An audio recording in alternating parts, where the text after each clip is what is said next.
Hello guys, so most welcome your YouTube channel study with mechanical. तो आज के video में हम बात करने वाले हैं थर्मल इंजीनियरिंग के बारे में। ठीक है, तो थर्मल इंजीनियरिंग के बारे में हम चैप्टर नंबर 4 के बारे में इस वीडियो में बात करेंगे, जो है कि रूल्स ऑफ थर्मोडायनेमिक। ठीक है, ऊष्मागतिकी के नियम। यहाँ से अगर आप देखते हैं तो कैरनॉट साइकिल है, जो कि 5 नंबर में हर बार पूछा जाता है, इसलिए यहाँ से सिर्फ आपको 5 नंबर मिल जाएगा। ठीक है, इसके पहले मैंने थर्मोडायनेमिक लॉ तीनों के बारे में डिस्कस किया है। ठीक है, इसके पहले 2 पार्ट, ठीक है, ये 2 पार्ट अपलोड हो चुका है। पार्ट नंबर 1 अपलोड हो चुका है, दूसरा पार्ट है, ठीक है, पार्ट नंबर 5। उसका मैं लिंक डिस्क्रिप्शन में दे दूंगा, उसे आप लोग जाके देख लें। ठीक है, अगर नहीं देखें तो ठीक है। तो हम स्टार्ट करते हैं। ठीक है, उससे पहले चैनल को सब्सक्राइब करिए, लाइक करिए, और कोई भी दिक्कत हो कमेंट के माध्यम से आप पूछ सकते हैं, मैं हर कमेंट का जवाब देता हूँ। ठीक है, इतना मैं आप लोगों के लिए कर रहा हूँ, तो एक सब्सक्राइब तो बनता है। ठीक है, साथ ही इस चैनल पे first year second year final के ऑल सेमेस्टर कक्षाएं के साथ साथ यूपी पॉलिटेक्निक एंट्रेंस एग्जामिनेशन 2023 की भी तैयारी कराई जा रही है। अगर आपके कोई संपर्क का हो तो उसे ज़रूर बताएं, इस चैनल से जुड़े, और उसे लास्ट तक फ्री ऑफ कॉस्ट, कोई भी चार्ज नहीं लेगा, तैयारी कराई जाएगी। ठीक है, बेस्ट नोट्स के लिए हमारे टेलीग्राम चैनल को ज्वाइन करें। ठीक है, आपको पीडीएफ नोट चाहिए, उसके लिए टेलीग्राम का मैं लिंक दे दूंगा डिस्क्रिप्शन में, उसे जाकर आप लोग ज्वाइन कर लें। ठीक है, इसमें हम बात करेंगे रेफ्रिजरेटर के बारे में। ठीक है, इसके पहले मैंने हीट पंप के बारे में बात किया था, उसके सीओपी के बारे में भी बात किया था। ठीक है, उसके बाद मैंने कहा था रेफ्रिजरेटर अगले वीडियो में मैं बात करूंगा। रेफ्रिजरेटर जो हम घर पे यूज करते हैं, जिसे कई लोग फ्रिज कहते हैं। ठीक है, ये होता क्या है एक्चुअली, तो रेफ्रिजरेटर एक प्रकार का उष्मा पंप ही होता है। ठीक है, हीट पंप ही होता है। रेफ्रिजरेटर एक ऐसा ऊष्मागतिकी निकाय है जो चक्रीय प्रक्रम पर प्रचालित होते हुए, यानी कार्य करते हुए, निम्न तापमान पिंड से ऊष्मा निकालकर उसका तापमान परिवेश से कम बनाए रखता है। जैसे कि जहाँ टेम्परेचर कम है वहाँ से निकालकर हाई प्रेशर की तरफ, टेम्परेचर की तरफ फेंकता है। ठीक है, यानी कि जो है जिस परिवेश में लगता है उस परिवेश को, टेम्परेचर को कम बनाए रखता है। यही काम है उसका, निम्न टेम्परेचर से हाई टेम्परेचर की ओर उष्मा को प्रवाहित करना। ठीक है, तो इसका सीओपी क्या होता है, तो COP R is equal to होता है कोफिशिएंट, सीओपी का फुल फॉर्म होता है कोफिशिएंट ऑफ परफॉर्मेंस। ठीक है, तो COP R is equal to, यानी सीओपी रेफ्रिजरेटर का होता है Q2 upon Q1 minus Q2 is equal to T2 upon T1 minus T2। ठीक है, ये होता है सीओपी। ठीक है, और ये बहुत बार पूछा जाता है रेफ्रिजरेटर का सीओपी। ठीक है, आप जब 4th सेमेस्टर मैकेनिकल से अगर आप 4th सेमेस्टर में जाएंगे तो आपको एक पढ़ना पड़ेगा आरएसी। ठीक है, आरएसी, और ये पूरा आधा इसमें 50% आपका थर्मल इंजीनियरिंग का ही पार्ट है।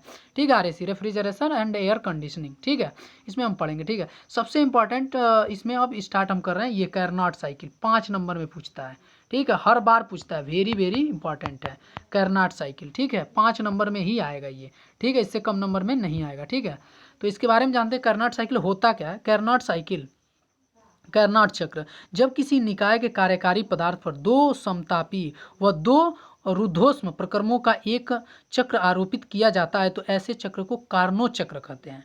यानी कि जब कोई सिस्टम है, ठीक है, उसमें जो कार्यकारी पदार्थ है या उस पर 2 आइसोथर्मल और 2 आडियाबेटिक प्रोसेस, ठीक है, को आरोपित किया जाता है, तो ऐसे चक्र को, ठीक है, साइकिल को हम कार्नो साइकिल कहते हैं।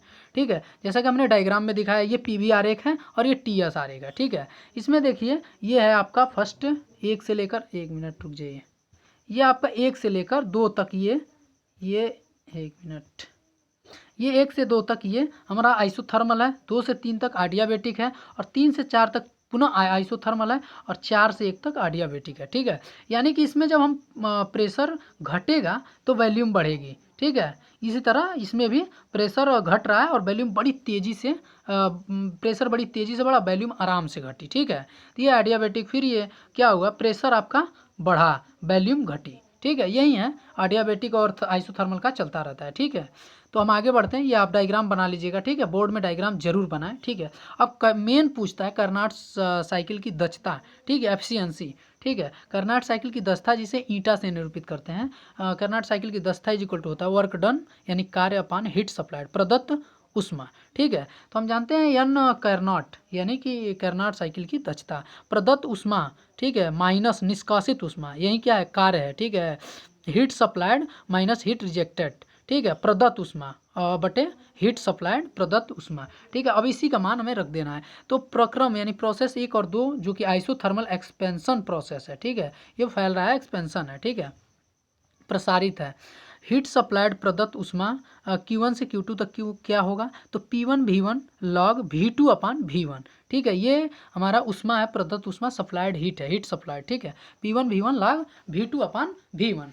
अब एक्सपेंशन रेशियो जो आर होता है वो हमारा होता है V2/V1 के बराबर, ठीक है। हम एक और चीज़ जानते हैं, PV इक्वल टू NRT, तो P1V1 is equal to NRT1, ठीक है। अब यहाँ मान रख देंगे इसका, तो Q1 1 से लेकर दो तक, ठीक है, Q1 2 तक NRT1 log ER, ठीक है। V2/V1 को हम R से निरूपित करते हैं, इसलिए हो गया हमारा Q1 से 2 तक NRT1 log R, ठीक है, बेस ही रहेगा, ठीक है।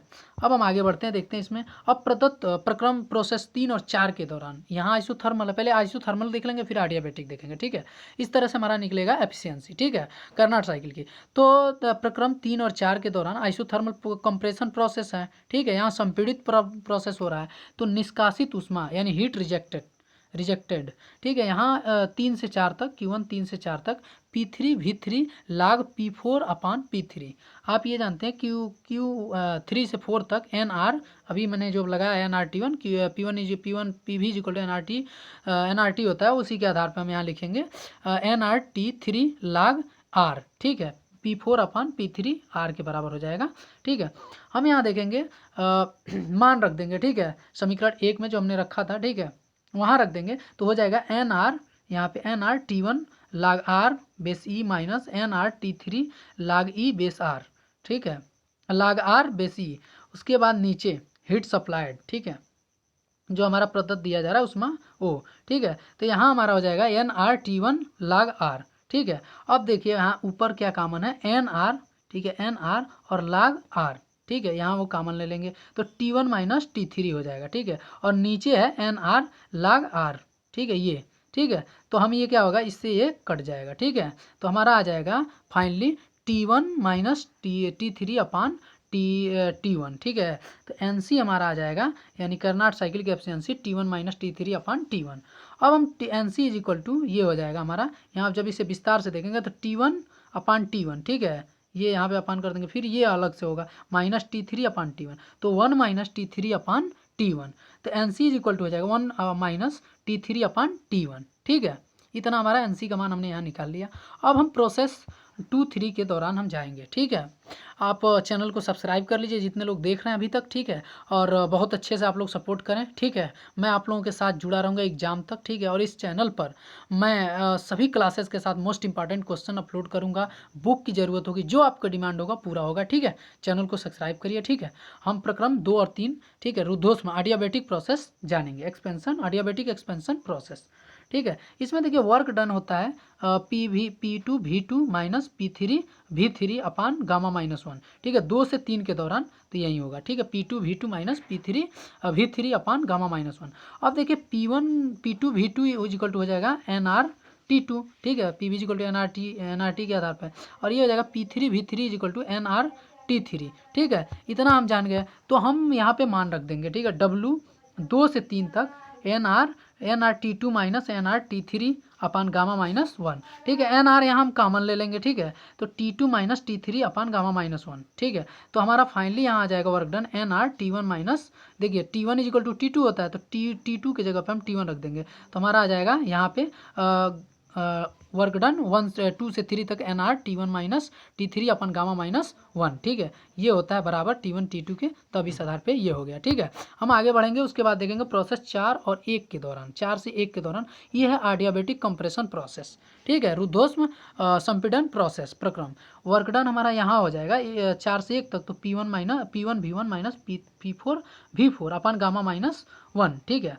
तो हमारा हो जाएगा यहाँ चूँकि P4 और V4 is equal to NRT4, P1V1 is equal to NRT1, ठीक है। अब यहाँ वही मान रख देंगे, तो हो जाएगा NRT1 minus NRT4 gamma minus 1, NR common ले लेंगे, ठीक है। तो हमारा आ जाएगा T1 minus T4 gamma minus 1, ठीक है, इतना हमारा आ जाएगा। तो हम 4, ठीक है, 4 से 1 के दौरान कार्य हम निकाल लेंगे, ठीक है। और हम ये भी जानते हैं T3 T4 के बराबर है, ठीक है। तो यहाँ T1 की जगह T4 की जगह T3 रख देंगे, तो NRT1 माइनस T3, ठीक है, गामा माइनस 1, ठीक है, ये हमारा निकल जाएगा, ठीक है। यही हमारा क्या था, एफिशिएंसी थी पूरा कार्नोट साइकिल की एफिशिएंसी और कार्य सबके दौरान कार्य और एफिशिएंसी हमने निकाल दिया। और ये इस तरह से ये वीडियो हमारा आज जो कंप्लीट हो गया चैप्टर, ठीक है, ऊष्मागतिकी का नियम, थर्मोडायनेमिक लॉ या रूल्स ऑफ थर्मोडायनेमिक, ठीक है, ये कंप्लीट हो गया। अब हम आगे भाप के गुण, ठीक है, प्रॉपर्टी ऑफ स्टीम, ठीक है, उसके बारे में डिस्कस करेंगे चैप्टर नंबर 5 के बारे में, ठीक है। तब तक के लिए थैंक यू, धन्यवाद, ऑल ऑफ यू। चैनल को सब्सक्राइब करिए, अधिक से अधिक दोस्तों में शेयर करिए, लाइक करिए, प्यारा सा कमेंट करिए, कोई भी दिक्कत हो आप पूछ सकते हैं। थैंक यू, धन्यवाद, ऑल ऑफ यू।